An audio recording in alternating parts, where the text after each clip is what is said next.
daginn og velkomin í Silfrið. Við ætlum að byrja hérna á vettvangi dagsins með nokkrum þingmönnum. Á eftir koma svo til okkar annars vegar Birgir Jakobsson, landlæknir. Hann ætlar að ræða sem á að vera forgangsverkefni nýrrar ríkisstjórnar, heilbrigðismálin. Og síðan kemur Þorgerður Katrín Gunnarsdóttir, nýr sjávarútvegs- og landbúnaðarráðherra og hún ætlar að fara svona í smáatriðum með okkur yfir verkfall sjómanna sem hefur nú staðið í 8 vikur. En við byrjum hérna á vettvangi dagsins. Hjá mér eru sest Rósa Björk Brynjólfsdóttir, þingmaður Vinstri grænna, Þorsteinn Víglundsson, félags- og jafnréttismálaráðherra, Sigurður Ingi Jóhannsson, formaður Framsóknarflokksins og Þórdís Kolbrún Reykfjörð Gylfadóttir, ferða-, iðnaðar- og nýsköpunarráðherra. Velkomin. Takk.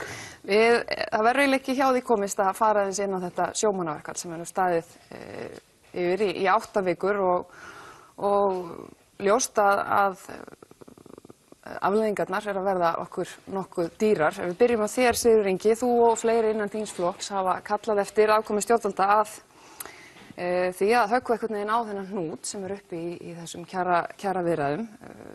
Þið hafið talað um mögulega breytingar í gegnum skattkerfið. Er það stefna flokksins ykkar að ívilna í rauninni þá útgerðunum í gegnum skattkerfið? Þetta er náttúrulega ekki verið að ívilna útgerðunum í gegnum skattkerfið. Þetta er spurning það hvort að sjómenn sitji við sama borð til að mynda eins og áhafnir þeirra sem að fljúga.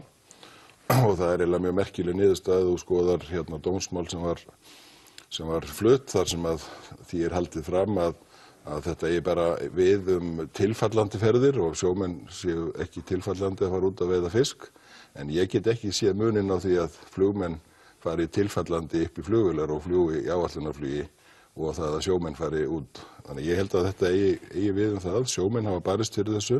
Þegar sjómannaafslátturinn var lagður af og ég er sammála því að hann hafi kannski ekki verið skynsamlegur eins og hann var útfærður og hann var lagður af, þá kom ekkert annað í staðinn. Og ef við horfum á sjómenn við Norður-Atlantshafið, eins og í Noregi, eins og í Færeyjum, þá hafa þeir einhvers konar fyrirkomulag og af hverju ósköpunum ekki íslenski sjómenn og ef að það er nú tilfellið, ef það væri tilfellið, sem að ég hefur svona nokkrar hérna heyrt að þetta gæti hjálpa til við lausn verkfallsins, þá fannst mér mjög merkilegt að heyra ráðherra í nýrri ríkisstjórn koma út þegar deilan var komin í harðasta hnút, hún nýlega komin á laggirnar ríkisstjórnin og lýsa því yfir að þeir ætluðu sér ekki að koma að þessu máli með nokkrum hætti. Spurningin er þá þessi, til hvers höfum við þá ríkisstjórn í landinu ef hún er ekki að taka á svona risastóru efnahagslegu vandamáli.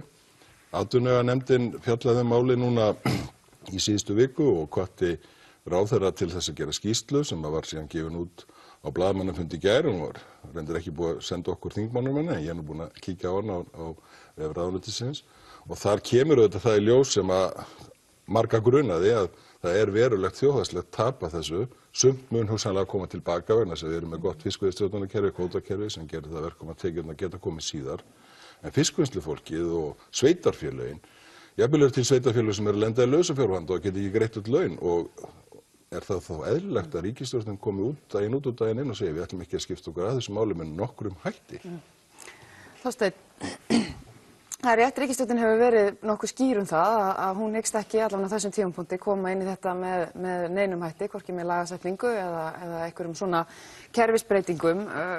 Þú kemur náttúrulega úr þessum bransa, þú komið mikið að kjaraviðræðum og oft jafnvel sjálfur kallaði mitt eftir aðkomu stjórnvalda með einhvers konar breytingum eða ívilnunum á skattkerfi.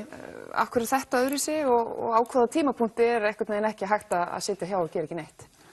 Jú, það er alveg rétt, ég svo sem þekki viðfangsefnið aðeins hérna megin frá, það voru nú reyndar oftast viðsemjendur mínir sem kölluðu eftir aðkomu stjórnvalda þegar koma breytingum á skattkerfi, en vissulega kom það líka þá fyrir atvinnurekendahliðið, sér í lagi þegar snýr að tryggingagjaldið var að biðla í þessum efnum.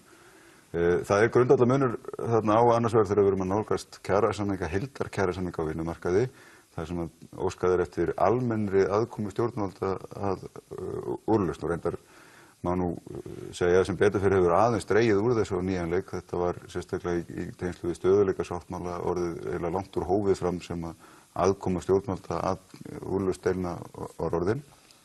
Ég held að það sé ekki heppilegt, það er auðvitað skylda samningsaðila að leiða fram lausn og sér í lagi þegar kemur að svona deilum að afmörkuðu samningssviði, þá afskaplega erfitt fyrir stjórnvöld að grípa inn í að endurreisa einhvern veginn sértæka skattaafslætti, hvað þá að fara að höggva á hnút sem í grundvallaratriðum snýst grundvallaratriði kjara þá sjómanna eða samkomulags útgerðar og sjómanna sem aflahlutdeildarkerfið.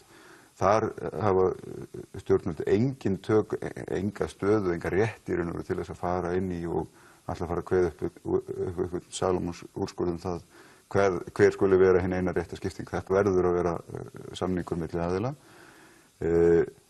Þar með hefur ríkisstjórnin ekkert útilokað að reyna að liðka fyrir með einhverjum hætti. Ánast. Við höfum sagt að það verður ekki gripið inn í deiluna með lagasetningu.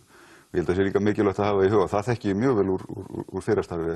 Það var sjaldan verri staða í deilunum heldur en þegar þingið var komið inn í umræðuna úr pontu þingsals. Það hjálpaði aldrei til lausnar við samningsborðið.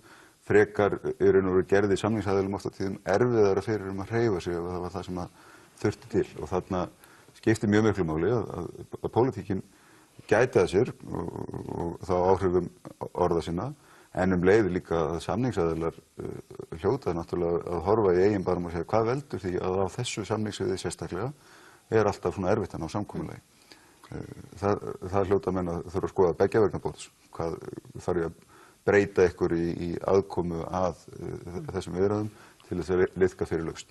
Við erum kannski meira meina sammála þetta en það sem sagt það sem ég hef verið að gagnrýna og hef nú talsverð reynslu í að passa mig að segja ekki hvað sem eru pontu Alþingis varðar kjaradeilur og við þekkjum það að það sem hefur undrað mig verulega áhuga leysi að því virðist ríkisstjórnarinnar að átta sig á því hversu alvarlegt vandamál þetta hringinn í kringu landið í byggðarlögum sem að eiga allt undir sjávarútvegi. Það enginn að kalla eftir lagasetningu á þetta.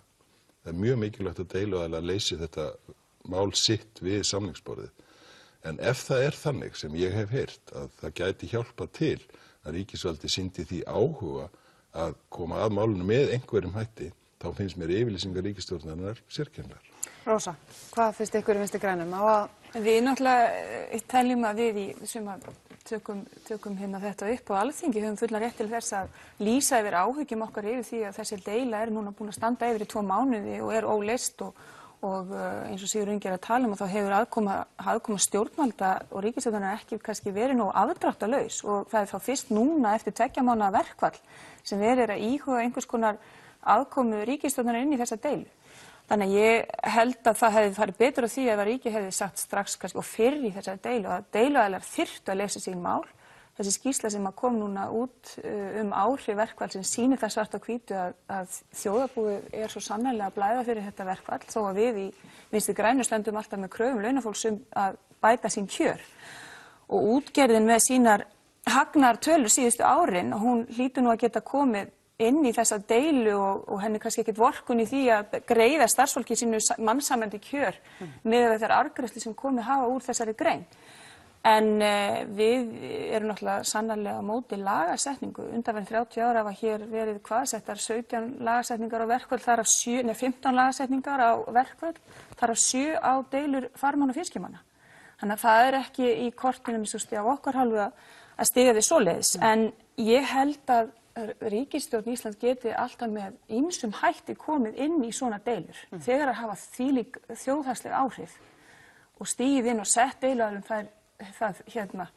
skýru línur að það þarf að leysa þessa deilu sem fyrst og samningar sjómanna hafa verið lausir í 6 ár og á sama tíma hefur eigið fé útgerðarinnar vaxin 285 milljarða og eigendur útgerðarfyrirtækjanna hafa verið að greiða sér tæplega 50 milljarða í beinan arð á þessum tíma. Þannig að það kannski ekki vorkunn að sjómenn fái bætt sín kjör. En svo líka það sem að hér var sagt að það önnur stétt sem að þetta verkfall hefur þráðbein áhrif og það landverkafólki. Og það landverkafólk sem miklu lægri laun heldur en sjómenn og hafa liðið það fyrir þetta verkfall með beinum hætti. Það þarf líka að og náttúrulega önnur minni fyrirtæki út allt land og það svo víðar. Afturkræft. Og þessi hópur mun ekki fá sín laun tilbaka. Þórdís, það hafa einhverju komið úr Sjálfstæðisflokknum, einhverjir stakir þingmenn og kallaði mitt eftir aðkomu stjórnvalda inn í þessar samningaviðræður. Er þetta erfitt mál innan Sjálfstæðisflokksins? Eru skiptar skoðanir? Já, auðvitað eru svona mál eru auðvitað allt erfið og þessi deila er sérstaklega erfið vegna þess að hún hefur verið varað í mjög langan tíma og það er samt þannig að þegar við tölum hérna saman við erum í megindráttum alveg sammála umsvif vandamálsins og í rauninni áhrif þess. Ég meina þessi skýrsla kemur fram og það er gott að það sé þá búið að taka saman en við öll sem störfum á þingi erum í sambandi við fólk út allt land og það er auðvitað fólk hefur auðvitað miklar áhyggjur hvort sem það eru þá sveitarfélög eða einstaka útgerðir, fiskverkafólk og svo auðvitað stóru þátturinn líka þessir þriðju aðilar, öll þessi fyrirtæki, litlu og meðalstóru fyrirtæki sem eru sum hver bara til út af þessari atvinnugrein. En mér finnst reyndar líka, mögulega er hluti líka vandans sá að mér finnst umræðan svolítið hverfast þessi fáu, stóru, sterku útgerðarfyrirtæki og hvað þau geta gert og svona hagnaðartölur þar og annað. En auðvitað landið er allt byggt upp að langmestu leyti litlu og meðalstóru útgerðarfyrirtækin sem það gilda ekki sömu lögmál þarna það er ekki sama svigrúm. En Þórdís, það eru stærstu útgerðarfyrirtækin sem hafa mest að segja við samningaborðið. Ég veit það, en ég er sammála og það sem ég að segja og það er rauninni líka stór hluti vandans að öll þessi litlu og meðalstóru sem eru í til dæmis, það eru kannski nokkur í einu byggðarlagi sem maður getur ekki séð fyrir hvernig byggðarlagi bara myndi lifað af ef það væri ekki og öll fyrirtæki þar í kring og það er einmitt líka vandamáli kannski, hvað þau eru mörg miðað við þessu fáu stóru og kannski hvernig þessar svona samskiptaleiðir og vandamál og verkefni sem þau eru að leysa í þessari deilu, hvað ber þar hæst Þess vegna hin almenna lausn, hún verður svo misjöfn. Stóru fyrirtækin geta vel ráðið við annað tekið jafnvel á sig verulegar auknar kvaðir og launagreiðslur og meðan að litlu fyrirtækin geta það ekki. Og þá er spurningin hvaða kerfi var búið til, hver bjóða til og af hverju ætlar ríkisstjórn Íslands ekki að hafa áhuga á því að koma að því. En þetta hefur verið vandamál lengi, eins og Rósa segir, þeir eru búin að vera samningslausir lengi. Af hverju er í rauninni ekki búið að fara í þessar viðræður og umræður miklu fyrir og byrja bara með autt blað þegar liggur fyrir að þetta er mjög misjafnt eftir því hvernig fiskverkun er að ræða og hvernig veiðar er að ræða. Þetta er í sjálfu sér, þessi ríkisstjórn er náttúrulega mjög ný, það er ekkert bara við hana sakast, það hlýtur að vera ábyrgðarhluti töluvert langt aftur í tíma. Ég held til dæmis að eina ástæðan fyrir því að deilan kemur upp núna en ekki kannski fyrir 2 árum eða 4 eða eitthvað slíkt að við höfum lifað í þessari greini gegnum mjög mikla pólitíska óvissu sem að bæði sjómenn og útgerðarmenn hafa haft sameiginlega áhyggjur af hvað ríkisvald á hverjum tíma ætlaði að gera. Við höfum lifað í gegnum mjög mikla breytingar á gengi og skuldastöðu fyrirtækjanna þannig að menn hafa hreinlega til þess að verja greinina kannski svona ákveðið að fara í gegnum svona langan tíma án samnings. Svo segja menn núna þurfum við að fara að klára þetta og ég held að við séum öll sammála að það sé mikilvægt að það gerist við samningsborðið.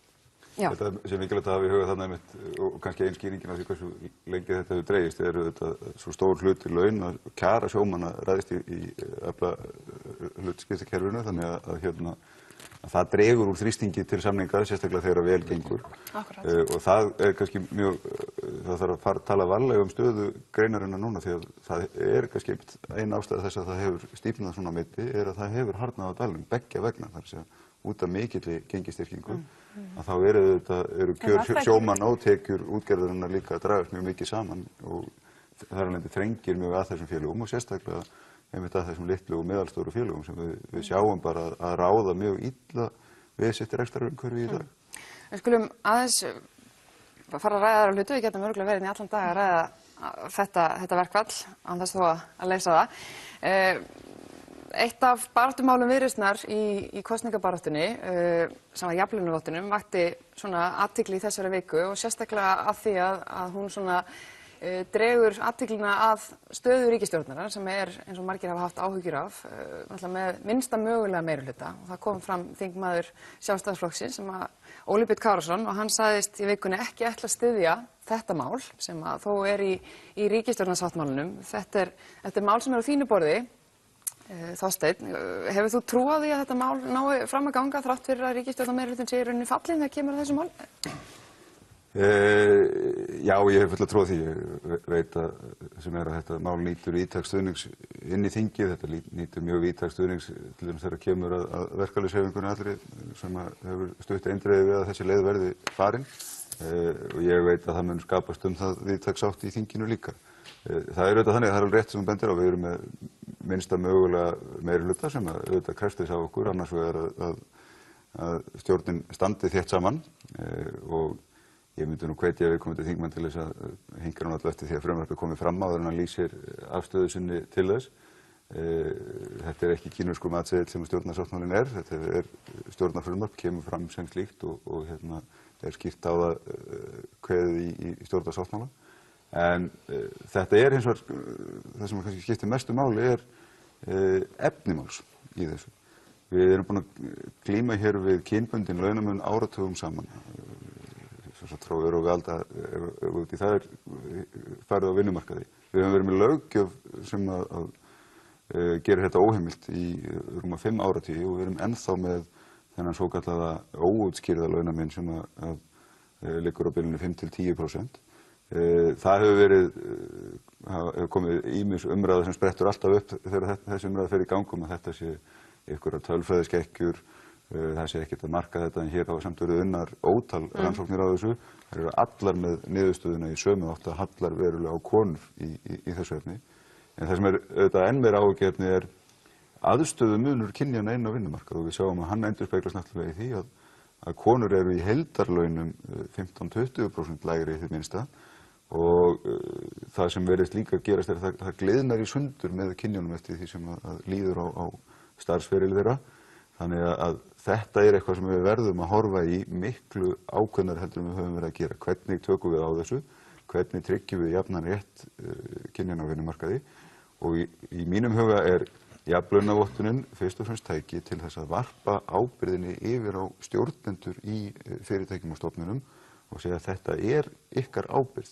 Það ólöglegt að mismuna á grundvelli kynferðis.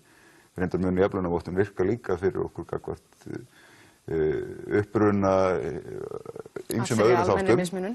Þú verður að vera með málefnalega mismunun í raun og veru þar sem þú mátt alveg borga mismunun eftir frammistöðu, reynslu, allt þetta en það þarf bara að vera gagnsætt og ég held að það sé gríðarlega mikilvægt skref í áttina annars vegar að reyna að útrýma þessum óútskýrða mun en ekki síður að halda áfram að jafna stöðu kynjanna á vinnumarkaði og þar þurfum við að horfa á heildarmunin sem áhyggjuefni. Rósa, þetta svona mál sem að maður myndi ætla að Vinstri grænir myndi taka jákvætt í. Ekki styðja ríkisstjórnina í þessu? Við tökum jákvætt í allt sem að heitir einhverjar svona aðgerðir til þess að minnka launamun kynjanna. Þetta er svo Þorsteinn bent á að þá óútskýrður launamunur kynjanna 7,6% eða 7,9%.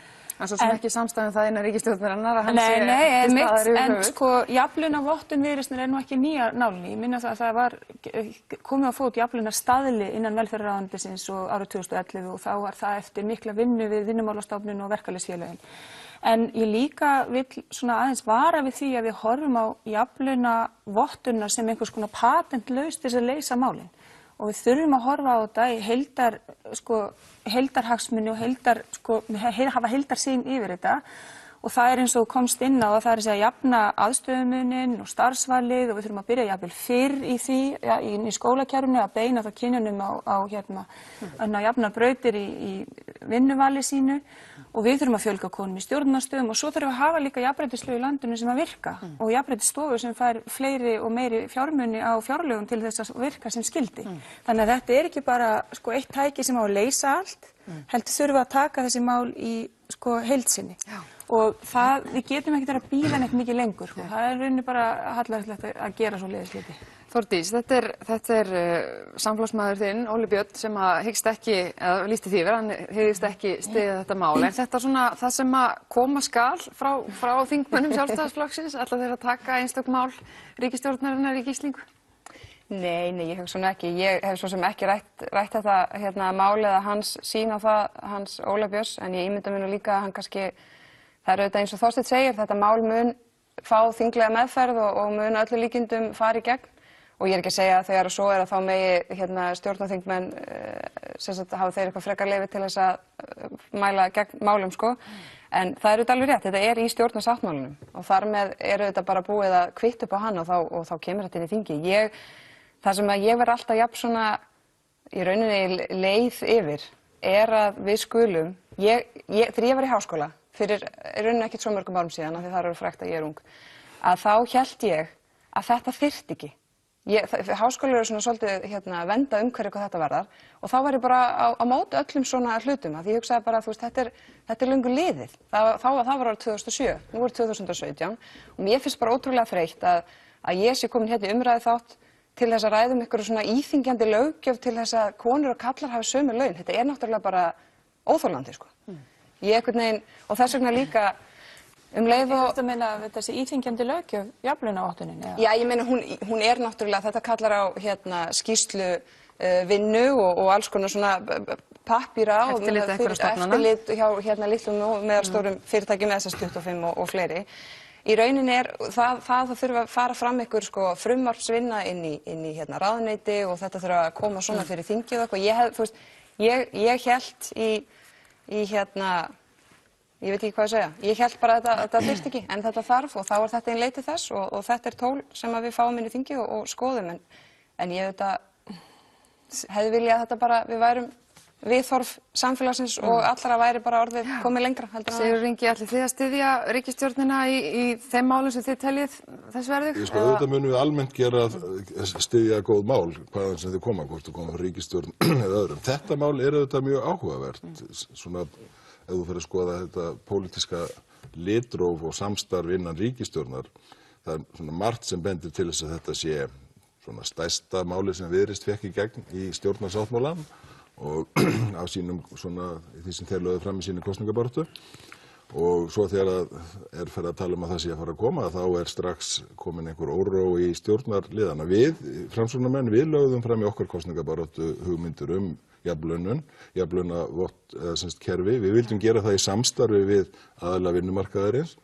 Við munum auðvitað skoða þetta frumvarp. Það er líka áhugavert að þessi ríkisstjórn hefur kennt sig við frjálslyndi og hérna kemur einn ráðherra og segir þetta vera íþyngjandi reglur og í þessari frjálslyndis ríkisstjórn. Þannig að svona pólitískt getur þetta orðið svona skemmtilegt bitbein en verkefnið að jafna laun karla og kvenna og annarra á markaði, það er eitthvað sem að við í Framsóknarflokknum munum að sjálfsögðu líta jákvæðum augum á. Við vildum horfa á jafnréttismálin aðeins víðar í kosningabaráttunni, taka þau inn í skólakerfið og við veltum því líka fyrir okkur að ein leið til þess að fara inn í skattkerfisbreytingar fyrir þá sem að greiða hér skatta svona á meðaltekjur og svolítið líkt, að það þyrfti meðal annars að fara í einstaklingsframtöl. Það myndi jafna mun karla og kvenna. Konur og karlar á Íslandi vinna reyndar mjög mikið, það er mjög há prósenta, en það er samt munur þar á og þetta myndi til að mynda jafna þann mun. Þannig að við myndum kannski horfa á það að koma með tillögur til enn frekari breytingar á því að tryggja hér jafnrétti til launa. En málið verður auðvitað svolítið skemmtilegt pólitískt fyrir okkur að kljást við í þinginu og horfa á stjórnina. En svo verður líka áhugavert að sjá hvort að því þú ert að minnast á hér einn þingmann Sjálfstæðisflokksins, að ég myndi líka velta því fyrir mig hvort að það var ekki áhugavert að sjá líka afstöðu eins ráðherra Sjálfstæðisflokksins sem er dómsmálaráðherra, sem hefur bæði lýst yfir sem þingmaður að hún hefur ekki stutt stofnun Jafnréttissjóðs, hún hefur dregið fæðingarorlofið í efa að það þjóni markmiði sínu, hún hefur talað gegn því að til sé launamuni kynjanna og núna í vikunni þegar hún lagði fram frumvarp nýtt millidómstig að þá sagði hún orðrétt að það væri ekki til velfarnaðar fallið almennt að hugsa skipan í jafn mikilvæg embætti og dómarastörf að liti sér sérstaklega til kynjasjónarmiða. Þannig að þarna í ríkisstjórn Íslands ráðherra sem hefur með öll dómsmálin á hendi sér og trúir ekki á kynjasjónarmiðin og trúir ekki á kynjakvóta þó að hún sé í því ráðuneyti einmitt út af kynjakvótum. Ég held að grípum þessu umræðan varðandi bara jafnréttisumræðuna almennt. Við tekum undir með Sigurði Inga líka það sem Rósa sagði, jafnlaunavottun er ekki einhver patentlaust leysir vandann. Við erum að vera að horfa á marghliða aðgerðir sem við erum að vinna að heildstæðar áætlunum hvernig við aukum jafnrétti í samfélaginu almennt og sérílega á vinnumarkaði. Þetta er eitt skref. En það eru fjölmargir aðrir þættir sem við þurfum að horfa til, eins og fæðingarorlofið. Það má vel hugsa hvernig við erum að standa menntamálum inn í skólakerfinu. Þetta allt eftirlitið hjá Jafnréttisstofu, hvernig getum við allt að þetta skiptir alveg gríðarlega miklu máli fyrir okkur sem samfélag að kynin búi við jafnan rétt fyrir öll. Já, örstutt. Sko, það sem ég á við auðvitað með þetta íþyngjandi það væri minna íþyngjandi ef það þyrfti ekki lagasetningu heldur en að það þurfi. Það er það sem er íþyngjandi í því. En svo líka áhugavert að Rósa nefnir að hún sé ráðherra út af kynjasjónarmiðum en ekki hún sé bara ráðherra því að það er alveg ljóst að hún er ráðherra út af einmitt kynjasjónarmiðum. Eða þingflokkurinn haldið hún væri hæfust til að vera dómsmálaráðherra. Já, við komumst ekki lengra með þetta. Þakka ykkur kærlega fyrir komuna. Við verðum hérna með Birgi Jakobsson landlækni eftir stutt auglýsingahlé.